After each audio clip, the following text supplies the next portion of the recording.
Shalom, perkenalkan nama saya Knas Monika Sinabariba, NPM 21110076, Prodi Pendidikan Bahasa dan Sastra Indonesia, Universitas HKBP Nomensen Medan. Di video kali ini saya akan menjelaskan tentang sejarah sastra angkatan 70-an.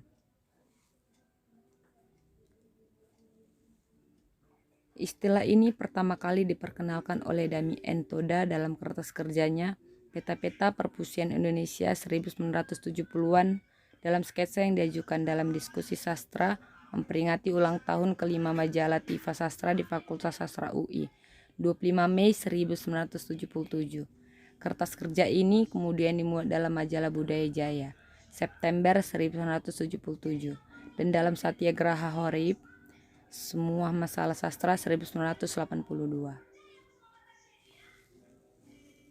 Menurut Dami, angkatan 70 dimulai dengan novel-novel Iwan Simatupang yang jelas punya wawasan estetika novel tersendiri. Lalu teaternya Rendra serta puisinya Khotbah dan Nyanyian Nangsa juga semakin nyata dalam wawasan estetika perpusian Sutarji Tjaljoem Bahri. Dan cerpen-cerpen dari Danarto seperti Gottlob, Rintik, dan sebagainya. Pada periode 70-an, pengarang berusaha melakukan eksperimen untuk mencoba batas-batas beberapa kemungkinan bentuk, baik prosa, puisi maupun drama semakin tidak jelas. Misalnya prosa dalam bentuk cerpen. Pengarang sudah berani membuat cerpen dengan panjang 1-2 kalimat saja sehingga terlihat seperti bentuk sajak. Dalam bidang drama, mereka mulai menulis dan mempertunjukkan drama yang absurd atau tidak masuk akal. Sedangkan dalam bidang puisi, mulai dari puisi kontemporer atau puisi Selindro. Periode 70-an telah memperlihatkan pembaharuan dalam berbagai bidang, antara lain wawasan estetik, pandangan, sikap hidup, dan orientasi budaya. Para sastrawan tidak mengabaikan sesuatu yang bersifat tradisional, bahkan berusaha untuk menjadikannya sebagai titik tolak dalam menghasilkan karya sastra modern. Konsepsi improvisasi dalam karya sastra dipahami oleh Putu Wijaya. Ia mengatakan bahwa sebuah novel hanyalah cerita pendek yang disambung, sehingga yang penting muncul di dalam penulisan suatu karya sastra adalah faktor ketiba-tibaan. Sebuah novel, drama, atau cerita pendek ditulis di dalam dadakan-dadakan, karena pada saat menulis berbagai ide yang datang dimasukkan ke dalam ide pokok. Unsur tiba-tiba seperti ini yang disebut dengan unsur improvisasi. Perkembangan sastra Indonesia pada periode 70-an maju pesat, karena banyak penerbitan yang muncul dan bebas menampilkan hasil karyanya dalam berbagai bentuk. Terlebih ketika sastrawan-sastrawan yang terlibat politik pada tahun 60-an telah kembali. Sutarji menampilkan corak baru dalam kesusastraan Indonesia di bidang puisi. Alasan tersebut menyebabkan Sutarji dianggap salah satu tokoh periode 70-an dalam sastra Indonesia. Pada tahun 1979, Sutarji menerima hadiah sastra dari ASEAN.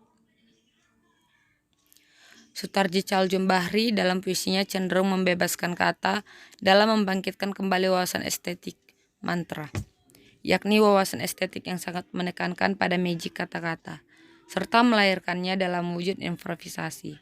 Hal ini nyata bila diperhatikan sikap puisinya berjudul Kredo Puisi, yang ditulis di Bandung tanggal 30 Maret 1973 dan dimuat di majalah Horizon bulan Desember 1974.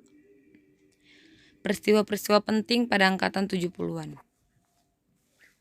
Iskandar Wasid dan kawan-kawan menyebutkan bahwa pada periode ini tercatat beberapa peristiwa penting antara lain sebagai berikut. Pertama, pada tahun 1970, Habib Yasin diadili. Majalah yang dipimpinnya dituduh memuat cerita pendek yang menghina agama Islam. Tahun 1973, Sutarji Tjaljoem Bahri mengumumkan kredo puisinya. Masih pada tahun ini muncul istilah aliran Rawamangun dan MS Hutagalung. Pada bulan September tahun 1974 diselenggarakan pengadilan di Bandung. Masih pada bulan September diselenggarakan jawaban atas pengadilan puisi yang dilangsungkan di Jakarta. Pada tahun 1975 diselenggarakan diskusi besar cerita pendek Indonesia di Bandung. Tahun 1977 muncul istilah angkatan 70 dilontarkan oleh Dami N. Toda. Tahun 1980 novel Bumi Manusia dan Anak Manusia Semua Bangsa karya Pramudia Ananta Toer dilarang oleh pemerintah. Demikian pula untuk novel-novel lainnya. Pada bulan Agustus tahun 1982 diadakan seminar peranan sastra dalam perubahan masyarakat yang diselenggarakan di Jakarta. Pada tahun 1984 muncul masalah sastra kontekstual serta jadi topik diskusi. Sastrawan angkatan 70-an. Yang pertama ada Putu Wijaya.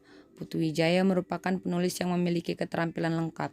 Selain ia mampu menulis dengan baik di bidang prosa, ia juga mampu menulis dengan baik di bidang lainnya. Ia lahir di Tabanan, Bali, tanggal 11 April 1944, menyelesaikan pendidikan di Fakultas Hukum UGM pada tahun 1969. Pernah menjadi anggota Bengkel Teater pada tahun 67, teater kecil pada tahun 67, kemudian mendirikan dan memimpin teater mandiri di Jakarta. Ia juga pernah tinggal dengan masyarakat komunal di Itoen, Jepang pada tahun 73. Pernah mengikuti International Writing Program di University Iowa City, Amerika Serikat.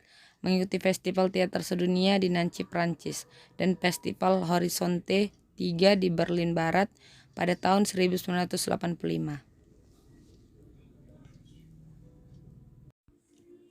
Ia juga pernah menjadi redaktur majalah Tempo 1971 sampai 1979, redaktur pelaksanaan majalah Zaman 1979 sampai 1985, dan menjadi dosen tamu pada Universitas Wisconsin, Amerika Serikat pada tahun 1985 sampai 1986. Novel, drama, dan cerpennya terkali-kali memenangkan hadiah sayembara mengarang. Novelnya Telegram pada tahun 1972 dianggap menampilkan corak baru dalam penulisan novel Indonesia tahun 70-an. Yang kedua ada Sutarji Tjaljoem Bahri. Sutarji Tjaljoem Bahri lahir pada tanggal 24 Juni 1941 di Rengat, Riau.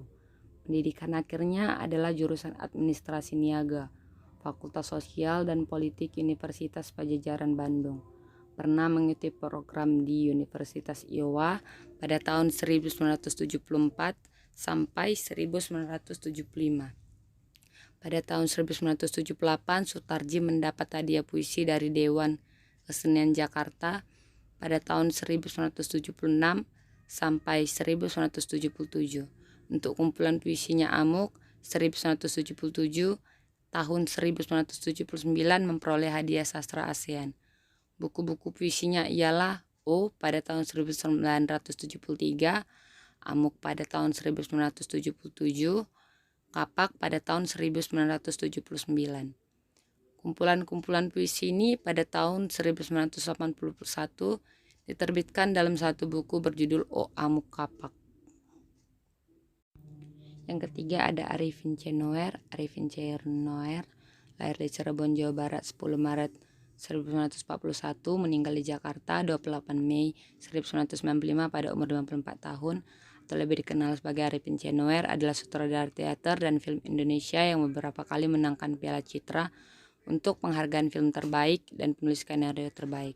Arifin C. Noer adalah anak kedua Muhammad Adnan, menamatkan SD di Taman Siswa Cirebon, SMP Muhammadiyah Cirebon, lulus SMA Negeri Cirebon tetapi tidak tamat.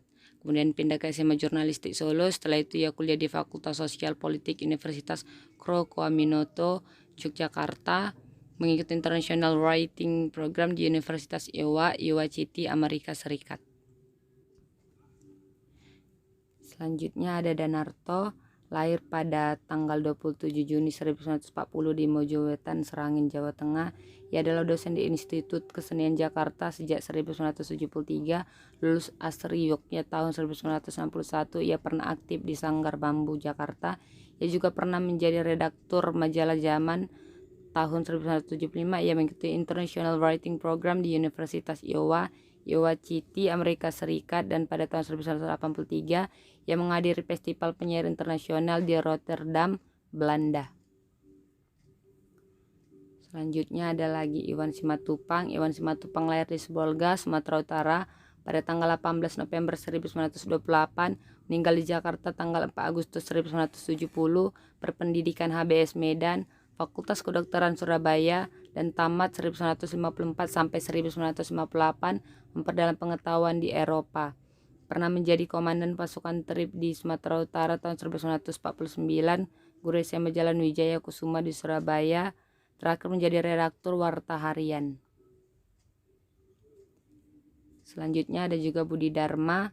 Budi Dharma lahir tanggal 25 April 1937 di Rembang, Jawa Tengah. Ia adalah dosen IKIP Surabaya, menyelesaikan jurusan Sastra Barat Fakultas Sastra UGM, pernah memperdalam pengetahuan di Universitas Hawaii, kemudian meraih master di Universitas Indian dan meraih gelar PhD dari universitas yang sama tahun 1980, pernah menjadi dekan Fakultas Keguruan Sastra Seni IKIP Surabaya dan rektor IKIP Surabaya. Dan selanjutnya ada Taufik Ismail. Taufik Ismail lahir di Bukit Tinggi, Sumatera Barat 25 Juni 1935. Selanjutnya juga ada MH Ainun Najib. Dan selanjutnya ada Umar Khayyam. Dan yang terakhir ada Kunto Wijoyo. Jenis karya sastra angkatan 70-an. Puisi. Pada periode ini muncul puisi-puisi yang disebut puisi kontemporer. Adapun ciri-ciri periode ini adalah proses yang dikemukakan tidak seperti dalam periode 66 yang ditujukan kepada Orde Lama dan kemunafikan, tetapi tentang kepincangan-pincangan masyarakat pada awal industrialisasi, kesadaran bahwa aspek manusia merupakan subjek dan bukan objek dalam pembangunan, banyak mengungkapkan kehidupan batin religius dan cenderung mistik, cerita dan penulisan bersifat alegoris dan fabel, HAM diperjuangkan, kebebasan persamaan pemerataan dan terhindar dari pencemaran teknologi modern, kritik juga dikemukakan bagi para penyeleweng, prosa dan drama. Struktur fisik melepaskan ciri konvensional, menggunakan pola sastra, absurd dalam tema alur tokoh maupun latar, menampakkan ciri latar kedaerahan warna lokal. Struktur tematik, sosial, politik, kemiskinan dan lain-lain, kejiwaan, dan yang terakhir metafisik.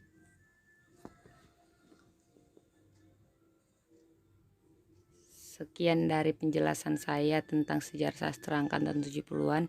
Jika ada kesalahan kata ataupun kurangnya mohon dimaafkan. Sekian dan terima kasih.